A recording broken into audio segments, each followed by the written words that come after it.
ከዩክሬንና ከሩሲያ ጦርነት ጋር በተገናኘ ብዙ አዳዲስ ነገሮች እየተሰሙ ይገኛሉ። በጣሊያን የሚገኝ ለዩክሬን የጦር መሳሪያ በማቅረብ የሚታወቅ አንድ ፋብሪካ ላይ ከፍተኛ ፍንዳታ መድረሱ እየተሰማ ይገኛል። ይህ እንደተጠበቀ ሆኖ ደግሞ ሩሲያ ዩክሬን ሩሲያን እያጠቁ ይገኛሉ። ሁለቱም የወደብ መሰረተ ልማቶችን የባቡር መሰረተ ልማቶችንም ጭምር እየመቱ እንደሚገኙ እየተገለጸ ይገኛል። ከዛ በተጨማሪ ደግሞ ዩክሬን ወደ አሜሪካ የጦር መሳሪያዎችን ለመላክ በተለይ ደግሞ ድሮኖችን ኤክስፖርት ለማድረግ ሀሳብ እንደነበራት ይታወቃል። የአሜሪካው ፕሬዝዳንት ዶናልድ ትራምፕ በቀረጥ አንበሽብሸዋል። እንግዲህ የድሮን ኤክስፖርት ያሰቡ ሀገራትን በጣም ጥገኛ ሆነን የተለያዩ ሀገራት ላይ፣ ስለዚህ ይሄ ነገር መስተካከል አለበት ብለው እንግዲህ በፍላጎቷ ላይ ቀዝቃዛ ውሃ ቸልሰውበታል እየተባለ ይገኛል። እነዚህንና ተያያዥ ጉዳዮችን የምናሰማችሁ ይሆናል። አብራችሁ እንድትቆዩ እንጋብዛለን። ዩክሬን ሩሲያን ማጥቃታቸውን ቀጥለዋል። እንግዲህ ሩሲያ በዩክሬን ኦዴሳ ክልል አካባቢ የተለያዩ ጥቃቶችን እየፈጸመች እንደምትገኝ ይታወቃል። በተለይ የጦር መሳሪያ የሚከማቹበትን የሚጓጓዙበትን አካባቢዎች እየመታሁ ነው ብላለች። አሁን ደግሞ በተለይ ኢዝማኤል እየተባለ በሚጠራው ወደብ አካባቢ የባቡር መሰረተ ልማት ላይ በፈጸመችው እርምጃ እንግዲህ ባቡሩም ተቃጥሎ በተለያዩ ምስሎች ላይ ተመልክተነዋል ማለት ነው። ኢዝማኤል አካባቢ ያለው ጥቃት ላይ እንግዲህ ሩሲያ የተናገረችው ነገር ምንድነው? የጦር መሳሪያዎችን የሚጭኑ የሚያከማቹና የትራንስፖርት አገልግሎቶች የሚሰጡ የተለያዩ ካርጎዎችን ወታደራዊ ካርጎዎችን ስትል ነው የገለጸችው ሩሲያ። እነሱ ላይ እርምጃ ወስደናል ነው ያለችው። ዩክሬንም ደግሞ ኡስት ሉጋ እና ትቬር በተባሉ አካባቢዎች በተለይ በሌኒንግራድ ክልል አካባቢ ያሉ መሰረተ ልማቶች ላይ እርምጃ ወስጃለሁ ብላለች። ዩክሬን በሴንት ፒተርስበርግ አቅራቢያም እንዲሁ ወደ 50 የሚሆኑ ድሮኖችን ልካ እንደነበር ነው እንግዲህ የተሰማው። አብዛኞቹን ሩሲያ አክሽፍ ያለው ብላለች። ነገር ግን በተለይ ነዳጅ ኤክስፖርት የምታደርግባቸውን አካባቢዎች ነጥላ መምታቷን ቀጥላለች። ዩክሬንም ከሰሞኑ የነዳጅ ማጣሪያዎችን በተለይ ታኒኮ የተባለውን በጣም ግዙፍ የነዳጅ ማጣሪያ ዩክሬን ጥቃት እንደሰነዘረችበት የሚታወቅ ነው። የተለያዩ መሰረተ ልማቶችን እንግዲህ መመታታት የተለመደ ሆኗል ለሁለቱ። ሩሲያ በጥቁር ባህር አካባቢ፣ በኪየቭ አካባቢ የሚገኙ በልቪቭ በዛፖሪዣ የሚገኙ የተለያዩ ኢላማዎችን እየደበደብኩ ነው ትላለች። በባሊስቲክ ሚሳይሎች የታገዘው የሩሲያ ጥቃት እንግዲህ አሁንም ተጠናክሮ ቀጥሏል። የዩክሬኑ ፕሬዝዳንት ቮሎዲሚር ዜሌንስኪ ጸረ ሚሳኤል ላኩልኝ እያሉ አሁንም እየጠየቁ እየተሟገቱ ይገኛሉ። ሩሲያ ደግሞ በተለይ የነዳጅ መሰረተ ልማቶቿ ትላንትና እንደተሰማው ደግሞ የእህል ማጠራቀሚያ መጋዘኗ በተለይ ወደ ውጭ ኤክስፖርት የምታደርጋቸው እህሎች የሚጠራቀሙባቸው አካባቢዎችም እየተመቱ እንደሚገኙ እየተገለጸ ይገኛል። ይህ ብቻ አይደለም ታዲያ እየተሰማ የሚገኘው በጣሊያን የተፈጠረው ፍንዳታም ብዙዎችን አስገርሟል። KNDS የሚባል አንድ ግዙፍ ኩባንያ አለ። በጀርመን እና በፈረንሳይ ጥምረት እንግዲህ የሚተዳደር ነው። በጣሊያን ደግሞ የጣሊያን ኩባንያ የሚያስተዳድረው የKNDS አንድ ወኪል ፋብሪካ አለ። ይህ ፋብሪካ ታዲያ ለዩክሬን የሚላክ ነው የተባለ 155 ሚሊ ሜትር የመድፍ ተተኳሽ እንደሚያመርት ይታወቃል። በሮም በደቡብ ምስራቅ 45 ኪሎ ሜትር ራቅ ብላ በምትገኘው ኮሌፌሮ በተሰኘች አነስተኛ ከተማ ላይ እንግዲህ ወደ 50 ሺህ አካባቢ ሰው የሚኖርባት አነስተኛ ከተማ ነች። እዛ ይሄ ግዙፍ ፋብሪካ ይገኛል። የተለያዩ ጦር መሳሪያዎችን ያመርታል። በዋናነት ደግሞ ለዩክሬን መድፎች እንግዲህ ተተኳሽ የሆኑ ቀለሃዎችን እንግዲህ በማምረት ነው የሚታወቀው እና ፍንዳታ ተናውጧል ነው የተባለው የኮሌፌሮ ፋብሪካ። ይሄ ፋብሪካ እንግዲህ ለዩክሬን በጣም ወሳኝ የሚባል ፋብሪካ እንደሆነ ይታወቃል። እንደሚታወቀው ዩክሬን የጦር መሳሪያዎችን ታስመርታለች፣ ትገዛለች፣ ታመርታለች እና ሰንሰለቱ ብዙ ነው። ሩሲያም በተለያዩ አካባቢዎች እነዚህን ማዕከላት እመታለሁ፣ አጠቃለሁ እንደምትል ይታወቃል። ይሄ ፋብሪካ እንግዲህ ከዚህ ቀደምም በተደጋጋሚ ፍንዳታዎች የደረሱበት ነበር። 2007 እንደ አውሮፓውያን አቆጣጠር ላይ ደግሞ አንድ ሰራተኛ ገሎ 13 ያቆሰለ ጥቃት ተሰንዝሮበት ነበረ፣ ወይም ደግሞ ፍንዳታ ተከስቶበት ነበረ። 1938ም በተመሳሳይ ፍንዳታዎችን አስተናግዶ ወደ 60 ሰዎች ሞተው 1500 ሰዎች ቆስለው እንደነበር አርቲ ይዘግባል። እንግዲህ የፍንዳታው ምንጭና ተያያዥ ጉዳዮችን በተመለከተ ዝርዝር ነገር አልወጣም። ነገር ግን ያው ከሩሲያ እንግዲህ በተዘዋዋሪ ያጠቃቸው የሚሉ የሴራ ትንታኔዎች መደመጣቸው የሚቀር አይመስልም። ዞሮ ዞሮ ግን ፋብሪካው ጉዳት ደርሶበታል። ቁም ነገሩ ማን መታው ብቻ ሳይሆን የጦር መሳሪያው የተደረሰም ጭምር ነው። ይሄ የጦር መሳሪያ ለዩክሬን በሚጠበቀው መልኩ አለመድረሱ ደግሞ ለዩክሬን ፈተና እንደሚሆን ይጠበቃል። በእርግጥ በድሮን ኢንዱስትሪዋ እንግዲህ የላቀ ሁኔታ ውስጥ ትገኛለች። ከዚህ ቀደም ከነበራት አቅም በእጥፍ እያሳደገች ትገኛለች።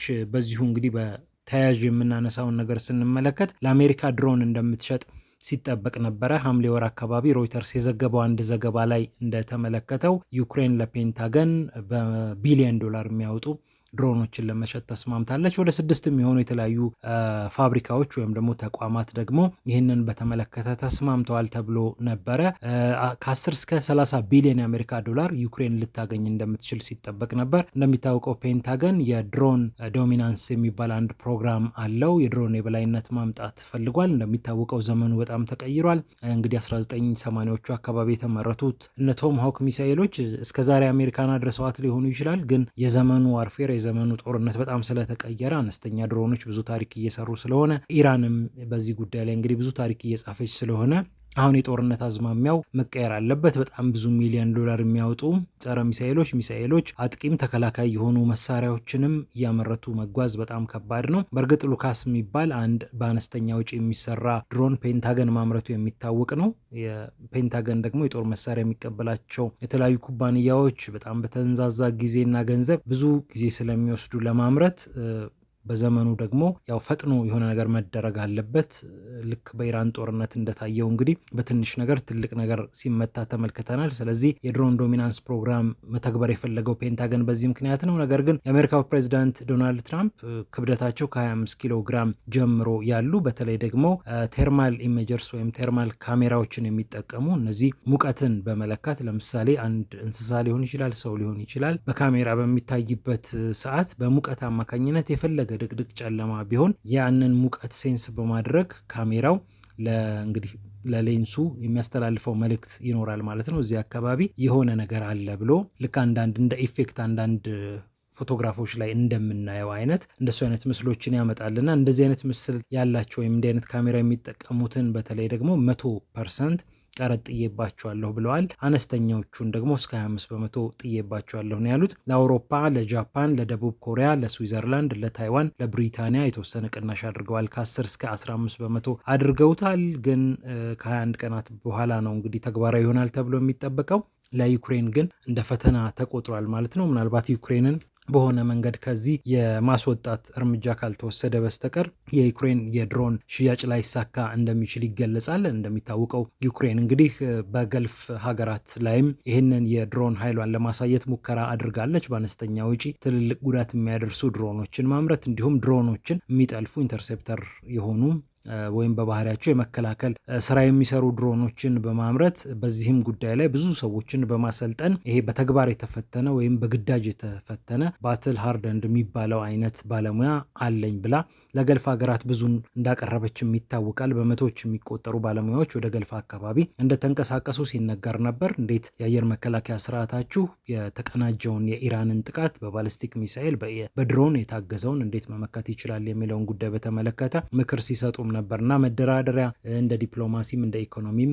አቅሟን ከፍ ማድረጊያ መንገድ አድርጋ ትቆጥረዋለች እና ትራምፕ ያሰቡት ነገር አሁን ለዩክሬን ፈተና መሆኑ አይቀርም። እሷ የባሊስቲክ ሚሳኤል ፈተና አለባት፣ አሜሪካ ደግሞ የድሮን ፈተና አለባት። አብረን እንስራ በሚል ዜሌንስኪ እንግዲህ ራሳቸውን በተደጋጋሚ ለድርድር ሲያቀርቡ ነበረ፣ ሀገራቸውን ለድርድር ሲያቀርቡ ነበረ። በዚህ አማካኝነትም ስማቸው ሲነሳ ነበረ። የአሁኑ ውሳኔ ግን ምናልባት ፍላጎቱ አደጋ እንደገጠመው የሚያመላክት ነው።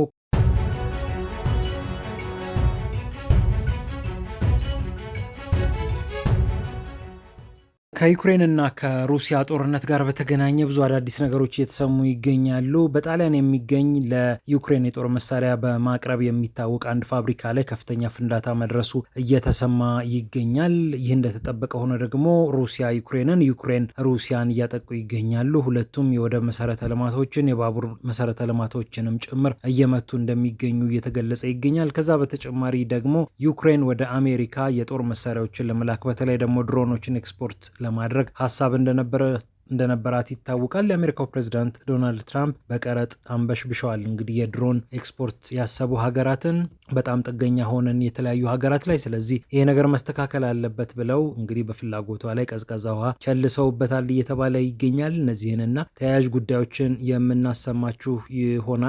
አብራችሁ እንድትቆዩ እንጋብዛለን። ዩክሬን ሩሲያን ማጥቃታቸውን ቀጥለዋል። እንግዲህ ሩሲያ በዩክሬን ኦዴሳ ክልል አካባቢ የተለያዩ ጥቃቶችን እየፈጸመች እየፈጸመች እንደምትገኝ ይታወቃል። በተለይ የጦር መሳሪያ የሚከማቹበትን የሚጓጓዙበትን አካባቢዎች እየመታሁ ነው ብላለች። አሁን ደግሞ በተለይ ኢዝማኤል እየተባለ በሚጠራው ወደብ አካባቢ የባቡር መሰረተ ልማት ላይ በፈጸመችው እርምጃ እንግዲህ ባቡሩም ተቃጥሎ በተለያዩ ምስሎች ላይ ተመልክተነዋል ማለት ነው። ኢዝማኤል አካባቢ ያለው ጥቃት ላይ እንግዲህ ሩሲያ የተናገረችው ነገር ምንድን ነው? የጦር መሳሪያዎችን የሚጭኑ የሚያከማቹና የትራንስፖርት አገልግሎቶች የሚሰጡ የተለያዩ ካርጎዎችን ወታደራዊ ካርጎዎችን ስትል ነው የገለጸችው ሩሲያ። እነሱ ላይ እርምጃ ወስደናል ነው ያለችው።